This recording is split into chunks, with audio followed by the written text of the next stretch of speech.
انسان باندې الله تعالی دومره غټ احسانات د نبی علیہ الصلوۃ والسلام تر طرف نشوي دي چې کم خلکو مخکې ټول عمر غلامي کړی دا نبی علیہ الصلوۃ والسلام هغه غلامین آزاد کړل زنانو له نبی علیہ السلام خو حقوق ورکړل زنانو تبع يهوديانو شیطان وي چا ورته غلام وي نبی علیہ الصلوۃ والسلام فرمایل خیرکم لاهله تاسو کې بهترین هغه دی چې کم خپل کور وال د پاره بهترین وي دا کور وال د پاره بهترین نه دا بهترین سړی دی هغه زورور نه دی او بهترین نه دی چې ځان بهر خو اغاز مری ښکارا کوي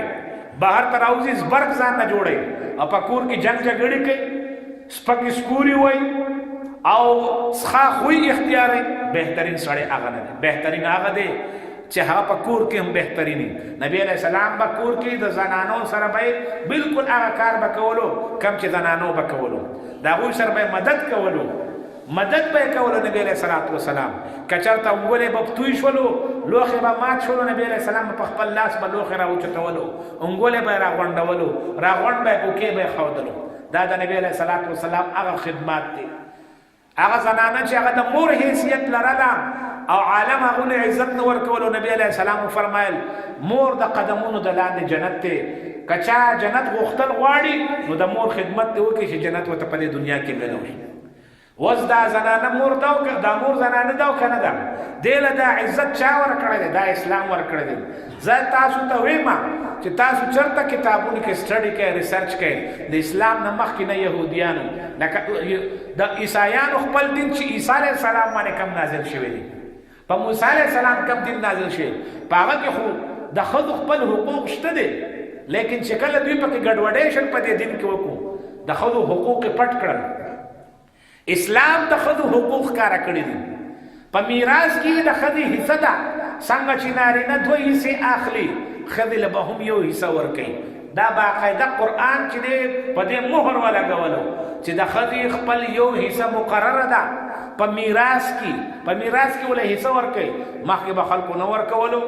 دا هندوان خلک چې کم دا مشرکان دي دا هندوستان هغه نه ورکړي هغه صرف په واده پټین کې په جهیز په صورت کې ورکړي نور هغه انکار کوي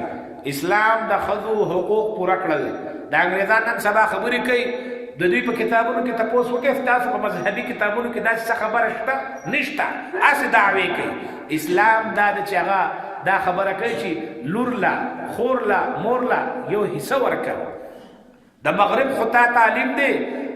چې لور کا واده شولا یا لوی شولا نو بیا په کرایه باندې خپل کور کې پاتې کې په کرایه باندې خپل لور پاتې کې خپل مور پاتې کې خپل خور په کرایه باندې پاتې کې د خوراک سکات ته پیسې اخلي د جوړې جامې ته پیسې اخلي کني جو بیا په کیسونه کوي ته به حیران شي هغه چې هغه سره د وینې تعلق دی هغه چې داغه نه دی ملامت دی پړ دی ورته لیکن هغه سره حساب کتاب د پردو په شان دی لیکن اسلام خو موږ له داسې تعلیمات راکړل چې لور دی دا نو دا رحمت ته لور دی په کور کې رااله الله تعالی رحمتونه راوریږي د رزق په صورت کې با د عزت په صورت کې با لور لا خور له تعلیم او تربیت ورکو لوی د کړلا د دې کور نه د عزت سره رخصت شول د واده په صورت کې الله تعالی بدی سره دونه مرتبه ورکړي نبی علیہ السلام فرمایي چې زبا او دا سړی په جنت کې به یوزي څنګه چې دا دوغتی یوزي نبی علیہ السلام فرمایي ما او دا سړی به یوزي کدا چا درې نونه وي درې خويندې وي بل صحابي ته تاسو کو چې دوی وي کدا د چا دوه خويندې وي یا دوه نونه وي صحابي وای کچرته موږ د یو تپوس کړو د یو بم نبی علیہ السلام ویلې وي چې چا یو لور وی یا یو خور وی دا خطا تعلیم او تربیت وکي هغه خلوی کی او رخصت کی د خپل کور نه په عزت سره کړو رخصت درو مقراله کوم مقرانه لا خ عزت ولا ور کړی دی نبی علیہ السلام فرمای ما سره په جنت کې یو زی وی څنګه چې دا دوغتی ما سره ما دا دوغتی یو زی دا نبی علیہ الصلوۃ والسلام تعلیم خلق لور کو چې زنانو لا دا وی حقوق ور کوي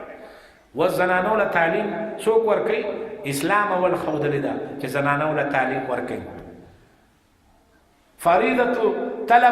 طلب العلم فريضه على كل مسلم ومسلمه علم طلب کول په هر مسلمان نارینه زنانه د زنانه د لپاره مسلمتین ټکی راغله ده په دوی باندې دا ضروری ده دا اسلام دا تعلیم ورکړي